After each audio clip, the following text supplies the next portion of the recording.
बिस्मिल्लाहिर्रहमानिर्रहीम। अस्सलाम वालेकुम व्यूअर्स, कैसे हैं आप लोग? उम्मीद करती हूँ आप लोग खैरियत से होंगे। तो व्यूअर्स, आज हम अपने किचन में बीफ निहारी बनाने जा रहे हैं। तो चलिए स्टार्ट करते हैं आज की रेसिपी। यहाँ पे व्यूअर्स मैंने हाफ़ कप ऑयल गर्म होने के लिए रख दिया था। हमारा ऑयल गर्म हो चुका है।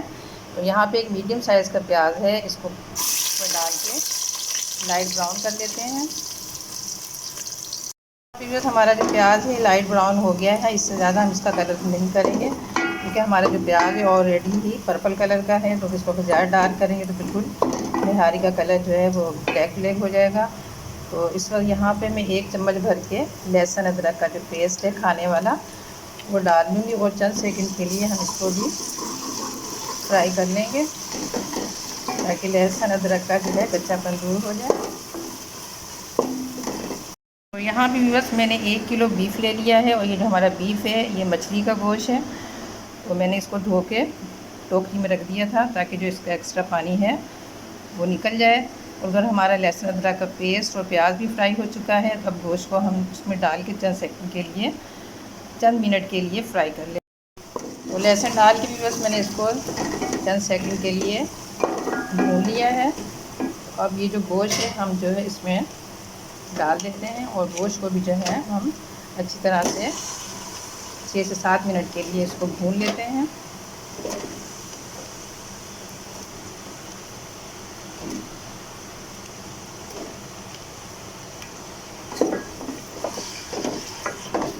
हम इसको इतना भूनेंगे कि गोश्त का जो कलर है वो चेंज हो जाए।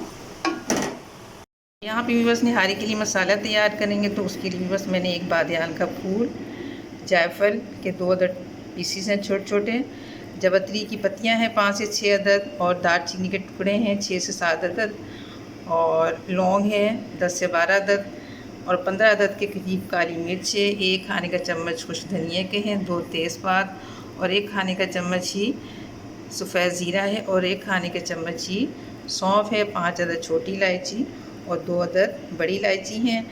इसमें भी बस एक मसाले की कमी है, जिसे पिपली कहते हैं, वो मुझे नहीं मिल सका।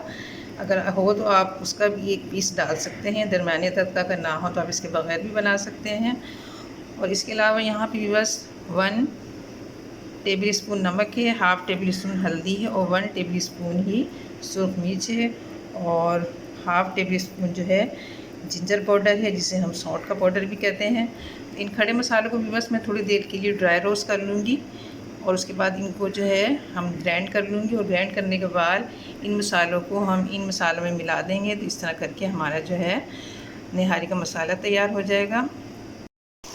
तो यहाँ पे बस मैंने गोश्त को भी 7 से 8 मिनट के लिए अच्छी तरह भून लिया है। तो आप देख सकते हैं गोश्त का कलर चेंज हो गया है। तो यहाँ पे भी बस वही मसाले की डिटेल जो मैंने आपको बताई थी, मैंने इसे ग्राइंड कर लिया है, बारीक पीस लिया है। तो ये मसाला जो हम इसमें शामिल कर लेते हैं। तो ये जो मसाले की डिटेल है भी बस ये 1 किलो निहारी के लिए है। अगर आप ज़्यादा बनाना चाहें या कम बनाना चाहें, तो आप मसाले को उस हिसाब से मैनेज कर सकते हैं। तो यहाँ पे मैं थोड़ा सा पानी इसमें मिक्स करूँगी, ताकि जो हमारा मसाला है वो जल ना पाए, और इसको 1 से 2 मिनट के लिए मैं अच्छे से भून लूँगी।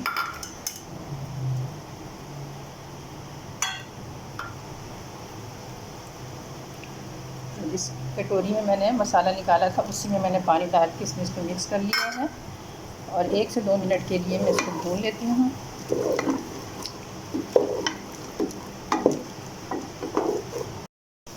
तो यहाँ पे बस मैंने इसे 2 से 3 मिनट के लिए अच्छी तरह से भून लिया है। तो अब हम इसमें इतना पानी शामिल करेंगे कि ये हमारा गोश्त अच्छा सा गल जाए। और इससे पहले भी बस मेरी एक वीडियो है मेरे चैनल पे, जो निहारी हमने प्रेशर कुकर में बनाई थी। लेकिन ये जो निहारी है हम प्रेशर कुकर में नहीं, पतीले में बना रहे हैं। तो आप वो जाके भी देख सकते हैं।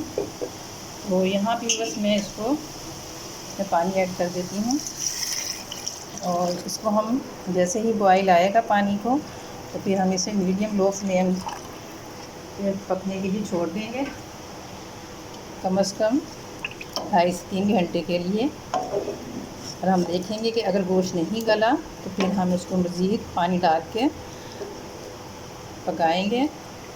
तो पानी मैंने शामिल कर दिया है इसमें, और अब हम इसको जो है बॉयल आने का इंतज़ार करते हैं। जैसे ही हमारे इसको बॉयल आएगा तो मैं इसको ढक के छोड़ दूँगी मीडियम लो से भी कम फ्लेम में, ताकि ये हमारा जो गोश्त है अच्छे से गल जाए। यहाँ पे भी बस आप देख सकते हैं पानी का जोश आ गया है और पानी पकना स्टार्ट हो गया है।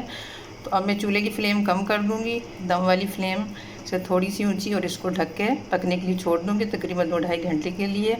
उसके बाद जब हम देखेंगे कि पानी भी कम हो गया है और गोश्त कर लिया है, तो फिर हम इस पर आटा मिक्स करेंगे। तो अभी मैं इसको ढक देती हूँ। तो यहाँ भी बस हमारी निहारी को पकते हुए तकरीबन 2 घंटे हो चुके हैं। आप देख सकते हैं इसका जो पानी काफ़ी हद तक कम हो गया है। और अब हम गोश्त भी चेक कर लेते हैं कि इसका गोश्त किस हद तक गला है। तो गोश्त जो है हमारा तकरीबन 70 से 75 तक गल चुका है। तो अभी मैं इसमें आटा मिक्स करेंगे इसमें। तो यहाँ पे मैंने तकरीबन 4 खाने के चम्मच जिससे आटे से हम रोटी बनाते हैं, इसको मैंने हल्का सा ड्राई रोस्ट कर लिया था और उसको इस तरह से पानी में घोल के मैंने एक घोल तैयार कर लिया है। तो ये आटे को हम थोड़ा थोड़ा करके इसमें मिक्स करते हैं और साथ साथ चम्मच भी चलाते जाते हैं। तो आप इसमें मैदा भी डाल सकते हैं, लेकिन मैंने आटा डाला है और इसको मैंने हल्का सा ड्राई रोस्ट कर लिया था और ठंडा करने के बाद फिर मैंने इसको पानी में घोल लिया था।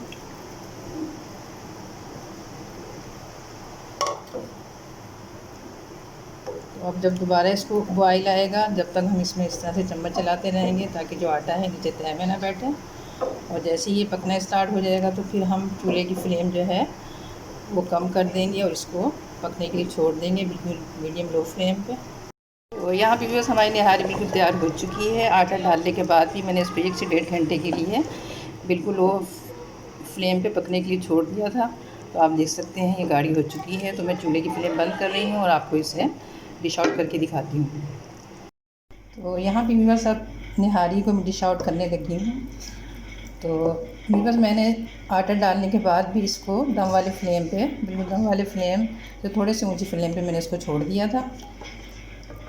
और उससे ये हुआ कि हमारा जो गोश्त है वो बहुत अच्छे से गल गया है। अभी मैं आपको इसको एक रोटी आपको तोड़ के दिखाती हूँ।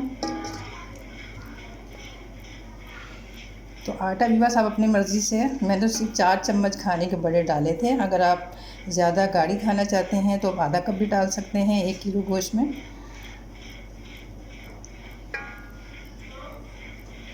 और घी जो मैंने स्टार्टिंग में इसमें डाला था आधे कप से थोड़ा सा ज़्यादा था, वही घी डाला था। उसके बाद मैंने इसमें घी नहीं ऐड किया। तो यहाँ पे बस कुछ थोड़ी सी हरी मिर्चें कटी हुई हैं, ये इसके ऊपर से ऐड कर देते हैं। ये जो चीज़ें हैं बस आप जब सर्विंग करें उसी पर डालें। पहले से आप सारे में डाल देंगे तो फिर निहारी के ख़राब होने का ख़तरा होता है। तो ये जब आप सर्व करें तो ये चीज़ें उस वक्त जो है डाल सकते हैं। और साथ में जो है आप नींबू भी इस पर नींबू भी इसमें लाजमी छिड़का जाता है। तो यहाँ पे मैंने निहारी को जो है डिश आउट कर दिया है। यहाँ पे बस मैं आपको एक पीस निकाल के दिखाती हूँ। तो आप देखेंगे जब मैं इसको चम्मच से बिल्कुल हल्के से यूँ टच कर रही हूँ तो आप देख सकते हैं बिल्कुल रेशा रेशा हो चुका है। तो निहारी जो है बिल्कुल धीमी फ्लेम पे अगर पकाएं तो निहारी का जो टेस्ट बढ़ जाता है और गोश्त भी इसका इस तरह से ही गला होना चाहिए कि आप इसको हाथ में लें तो ये अपने आप टूटे। तो भी बस उम्मीद करती हूँ आपको हमारी आज की निहारी की रेसिपी ज़रूर पसंद आई होगी। अगर आपको हमारी आज की रेसिपी पसंद आई है तो हमारी इस वीडियो को खूब लाइक और शेयर करें अपने अहबाब दोस्त साथियों के साथ। और हमारे चैनल को भी ज़रूर सब्सक्राइब करें और घंटी के बटन को भी ज़रूर प्रेस करें ताकि आने वाली नई वीडियो की नोटिफिकेशन आपको सबसे पहले मिल सके। तो मिलते हैं नेक्स्ट वीडियो में एक नई रेसिपी के साथ। जब तक के लिए अल्लाह हाफिज़।